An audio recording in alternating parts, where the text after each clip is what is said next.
jobs, debt, and the Washington mess. Good evening. We've talked a lot about the importance of having the American people fully informed so that they can make intelligent decisions as owners of this country. In effect, this is our first town hall. I thought it would be a good idea to take the most important problem first. That problem is our economy and jobs. These factors determine how we live and how our children will live. We live in the greatest country in the history of man.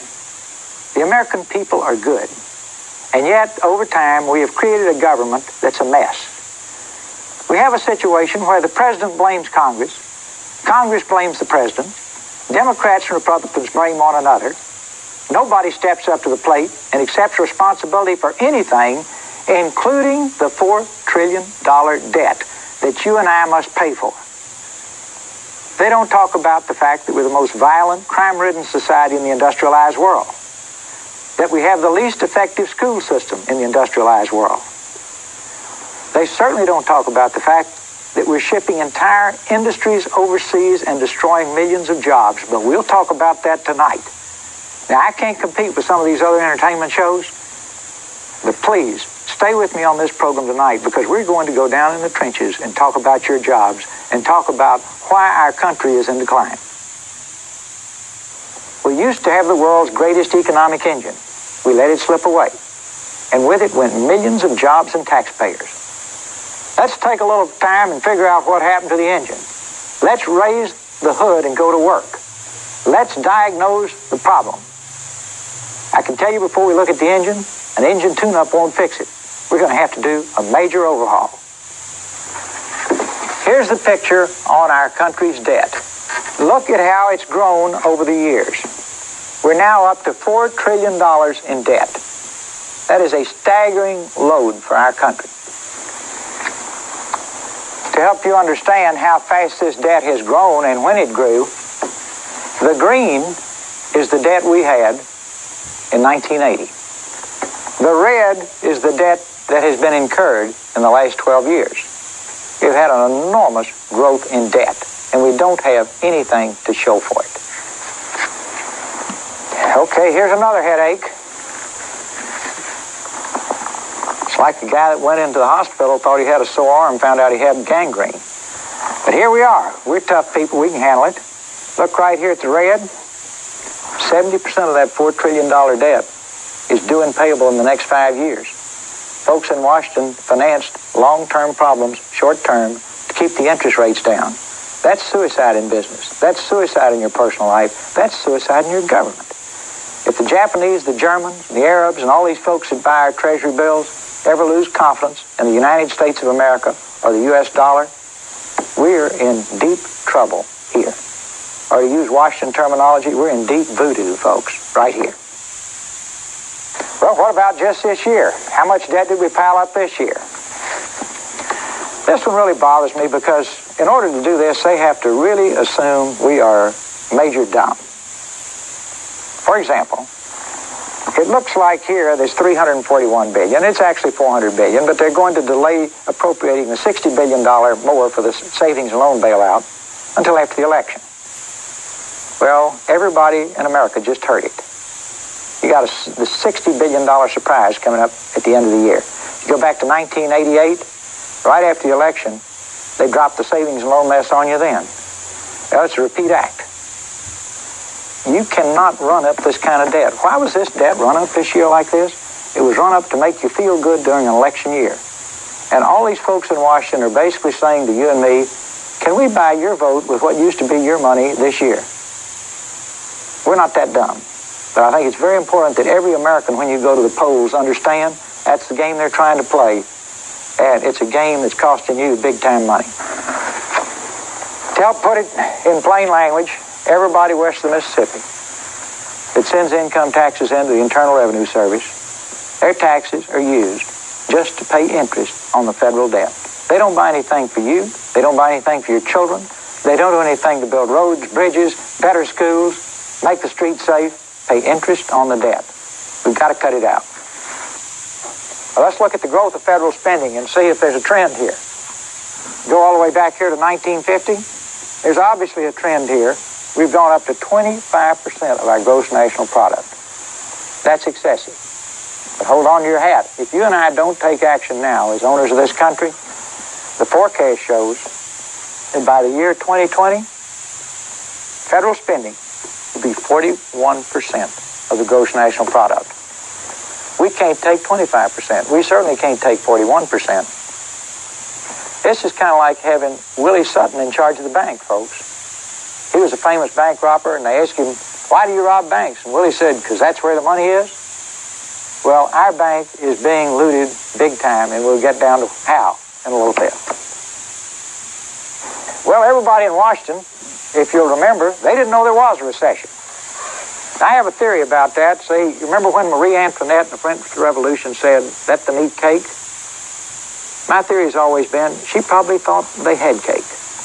Now, if you had all the perks and privileges the people we send to Washington as our servants, and we need to get rid of most of those, so they get their heads straight about who's working for who. See, you don't have an indoor tennis court. You don't have a special parking place at the airport. You don't have a special barber waiting for you to cut your hair, etc., etc., etc., etc. This is silly, the things we're allowed to creep in, but it causes them to lose touch with us. And after all, we own the bank. This is our bank, but we got some trouble with the tellers and the loan officers. Now, they didn't know there was a recession, and they kept saying there's not one. Then they said we're coming out of it. Now, let's look at a pattern here. This is interesting. These are all different recessions at different times. And here's the one we're in right now.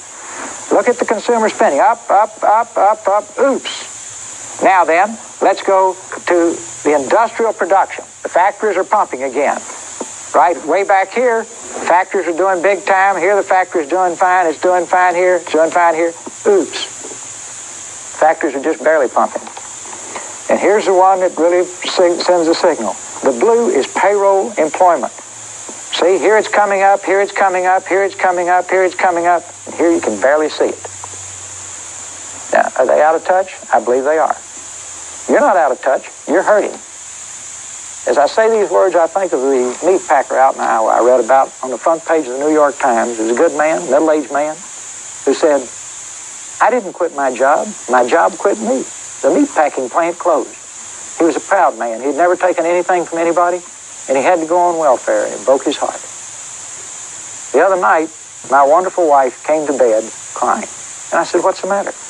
He said, I was just watching television about a steel worker in Pittsburgh who now who lost his job because the steel plant closed, who now has a minimum wage job, who cannot even afford a safety inspection sticker for his car. His wife is ill, and he needs to have transportation. And it just broke her heart because here was a proud, good man who was caught up in a hurricane that he couldn't do anything about. Now, that's where we are, folks. You know it. We must have a two-way town hall so that the minute you hurt, the people in Washington know you hurt. And we get out of this let them eat cake routine. Now, let's look at average annual gross national product growth from Eisenhower all the way through to President Bush.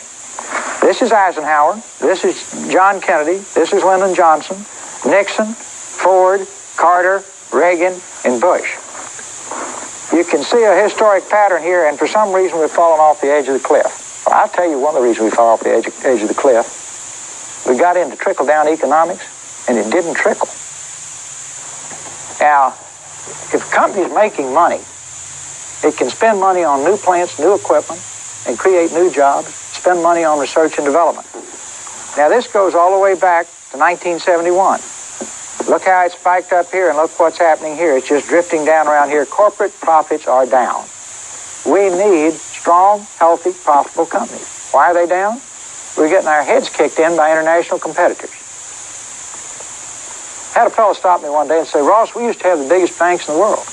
How come the biggest banks in the world are in Japan now? I said, well, it's pretty simple. They made better products than we did. We bought their products with what used to be our money. What used to be our money is now in their banks. And what used to be their products is now in our home, getting less valuable every day. But what used to be our money is now in their banks, getting more valuable every day. That's pretty simple, folks. You all understand sports? You got to be the best. We are the best. We can be the best. But we're losing right now. We've got to throw that switch and have a growing, expanding job base and have the world look on us with absolute envy in terms of our ability to create and produce things. You say, well, can't we ship manufacturing overseas and just go to a service economy? Yeah, we did that for the last 12 years. Most of the jobs we created in the last 12 years are minimum wage jobs. They just don't support a family. They just don't support our country. We've got to go back to building and making things. In the words of a man from Japan who really sees us as a friend, he says, in Japan we make things. In the United States, you just play with money. Now let's go back to the late 80s. You had the savings and loan mess. You had the banking problems. You had the junk bond mess. He's right. We were just like little boys playing with money. Did our government step in and stop it? No. Did anybody try to stop it? No. It was the bonfire of the vanities. It was the predator's ball time. Guess who picks up the tab? You say, well, 2 or 3 of them went to jail. Yeah, sure, but I'm sure there are days you'd rather almost be in jail than be paying the bills for what these boys did. That's what's killed us. Well, everybody says things are getting better, so let's start in 1989. We lost 111,000 jobs.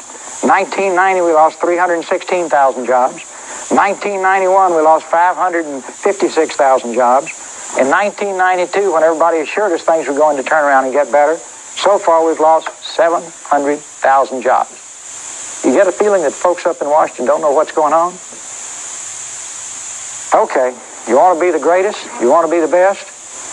You got to get rid of this chart. At the city, county, state, and federal level, we got more people working in government than we have working in manufacturing.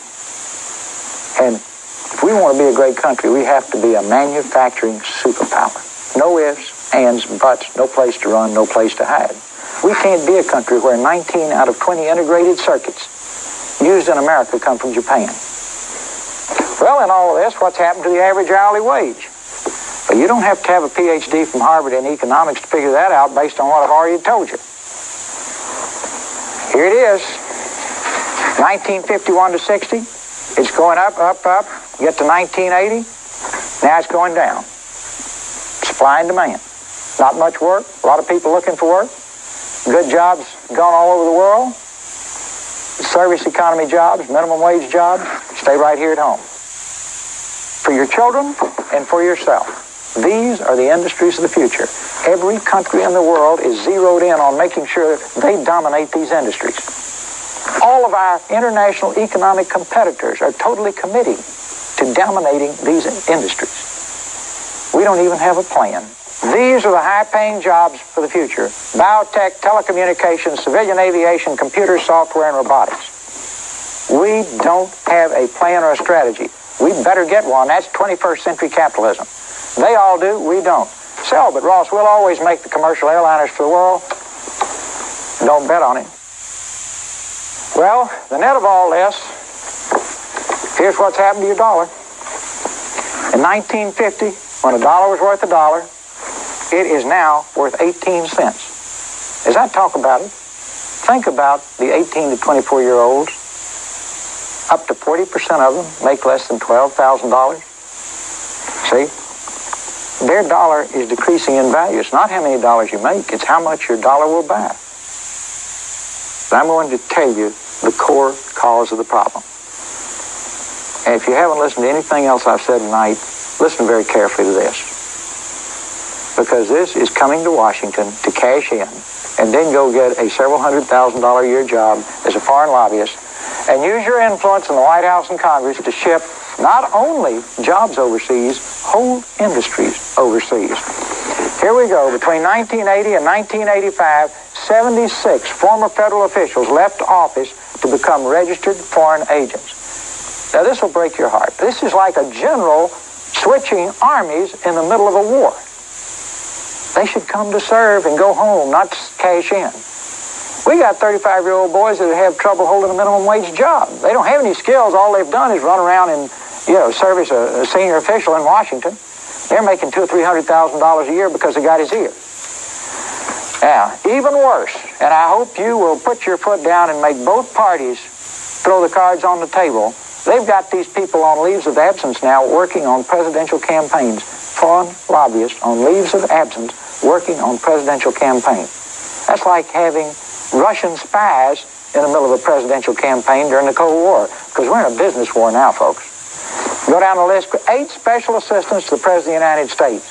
5 assistants to the President of the United States.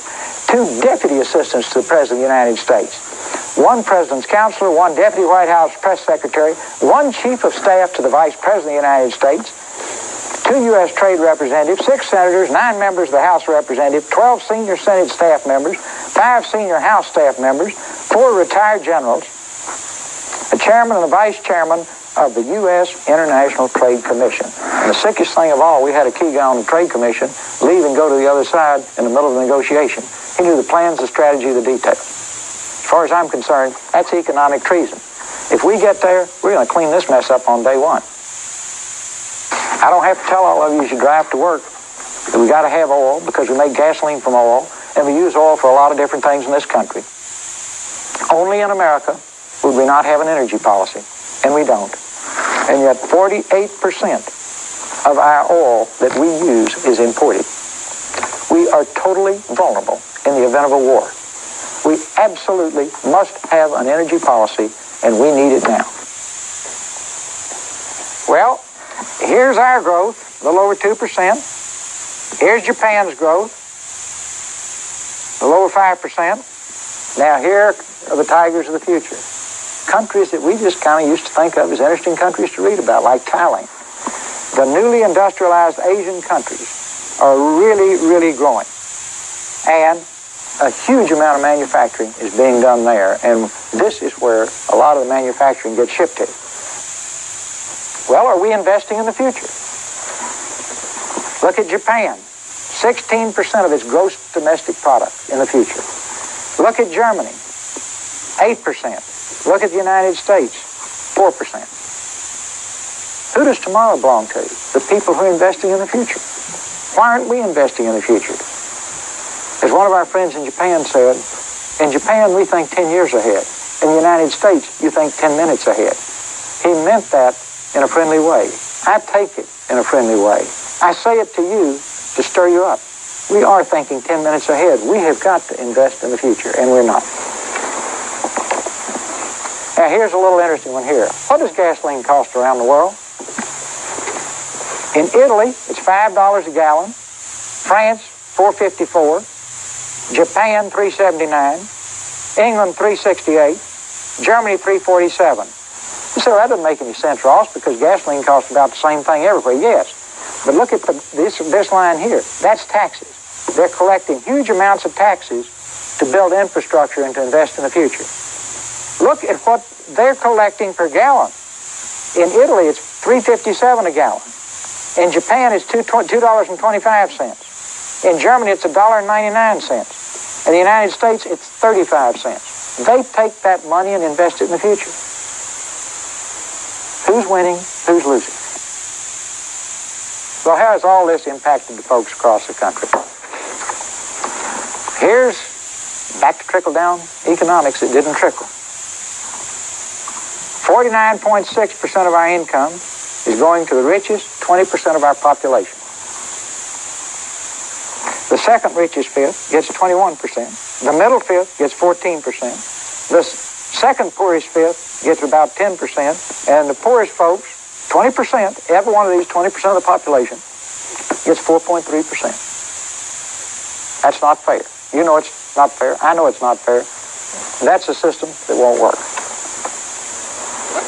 Well, let's take a quick look at the changes in income for the average U.S. family.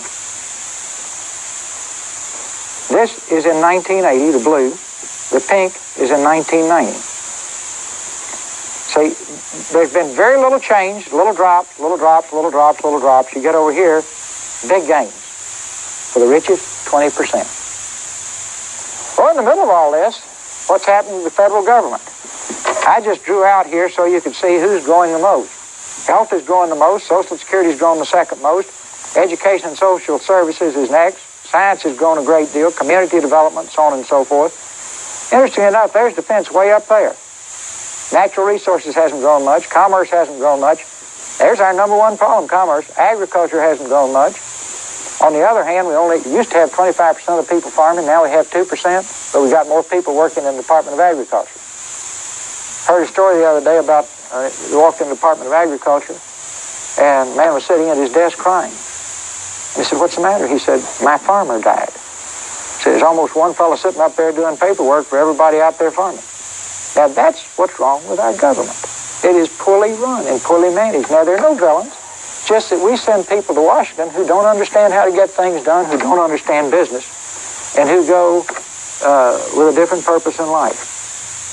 Well, entitlements, Social Security, Medicare, Medicaid, will go through the roof by the year 2020. See, be going up toward $2 trillion a year. We only take in a little over $1 trillion a year. We've got to have a booming economy to pay for this. We don't have a booming economy now. We've already covered that. Every business person watching this show tonight is probably saying, "Well, Ross, where does the money come from and where does the money go?" Fair question. The thing I find amusing is I've talked to very senior officials in Washington who don't know where the money comes from and don't know where the money goes. So tonight, all 250 million of us can get a quick look at it. It's not that complicated. It's kind of depressing, but it's not complicated. Okay, here's where the money comes in from. Individual income taxes, we get 44% of the total revenues that come to the federal government.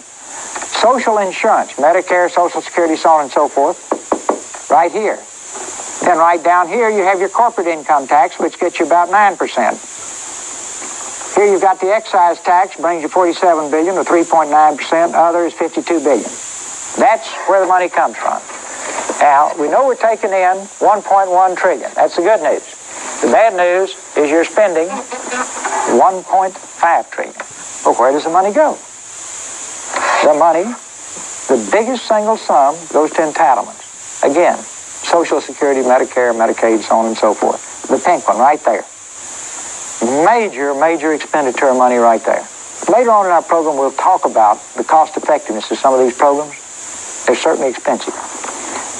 Net interest right here is $199 billion. That's down this year because interest rates have been run down for the election. Think about that, though. If you loan money to Germany for much higher rates than you can in the United States, where do you think all these foreign investors are going? Anywhere in Europe, you can loan money to a country for a much higher rate than you can in the United States. General government expenses, $216 billion. International, $20 billion. National defense, $313 billion. That's where the money goes. $400 billion spread. That's the problem right there. $400 billion in 1 year. I find this chart very interesting. In 1960, we spent $16 billion on our public schools, and they were the envy of the world. Today, we spend $199 billion a year across the country, and we have the least effective public school system in the industrialized world. Throwing money at a problem won't necessarily fix it. You want to see a poorly run government example here. We spend $295 billion a year defending the world. The two economic superpowers spend $34 billion, $32 billion. This is beautiful. We are draining our treasury to defend the world. The other countries who are rich, the other countries who have what used to be our money, are not bearing their fair share of the defense burden. We've got to change that. They need to do their share. We spend about $100 billion a year. This is probably down a little now, but we were spending $100 billion a year defending Europe and $100 billion a year defending Asia. And we're broke, and they're rich. Think about it. Now, U.S. health care costs have gone through the roof. Now, this is interesting here. Look at that going up right there. Going up to $600 billion a year. Well, do we have the best health care in the world? No. We rank behind 15 other nations. We're 16th in life expectancy and behind 22 other nations in infant mortality. We're 23rd. How does this impact our children? With all this money, surely we don't have any children in poverty. Well, here we go. Here's the graph. Starting back in 1970, we're a little over 14%. We're now up around 21% of our children live in poverty. 1 out of every 5 children in this country lives in poverty. These are not alabaster cities that gleam undimmed by human tears. This is not a shining beacon to the rest of the world. You want to know why I'm doing this? You want to know why I'm willing to put my family through all of this? We're getting to it right now. Not a single minute of this that's pleasant. There's not a single second of this that anybody would do for fun. But this has got to be done for these little children. 20% in poverty. Well, does the rest of the world have 20% in poverty? What about our international competitors? I'm embarrassed to show you this chart. There's Sweden, 0.8%, West Germany, 2.8%, United Kingdom, 3.3%. Now, these are different times because I couldn't get current figures. The Netherlands, 4.0%, France, 4.7%, Australia, 9%, Canada, 9.3%, U.S., 21%. Now, if you can just switch channels and stop thinking about that, we're not going to be a great country. We should not leave this segment of our population in poverty. The American dream is for each generation to have a better life than the generation that went before. And so I'll close with this, folks. Here's where we are. When I was a boy, we doubled the standard of living in this country every other generation. Today, it takes 12 generations to double the standard of living of the American people. We are losing the American dream for our children. Now that completes my presentation. This has not been pleasant for you, I know. This possibly comes as a shock to you. But please, step one, we decided we'd look under the hood and figure out what we had to do. We've looked under the hood. We now know what we have to do. The next step is let's just go do it. We've got some tough challenges ahead of us. Fixing these problems won't be easy. We have to start now. Every day is precious. Waiting will make it worse. Pick the president that you believe has the ability to get the job done for you and your children. Pick a strong leader. Most importantly, choose the person who will do it, not just talk about it. Pick the person you respect and trust. He cannot do it for you. You must stick with him as a united team. Then and only then can we get the job done. Together we can pass on the American dream to our children. Can you think of anything more important than your children? Look at them tonight before you go to bed. Your hopes and dreams are all wrapped up in them. They are our future. Let's just link arms and go do it for them. It'll be tough, but it will be fun. Thank you and good night.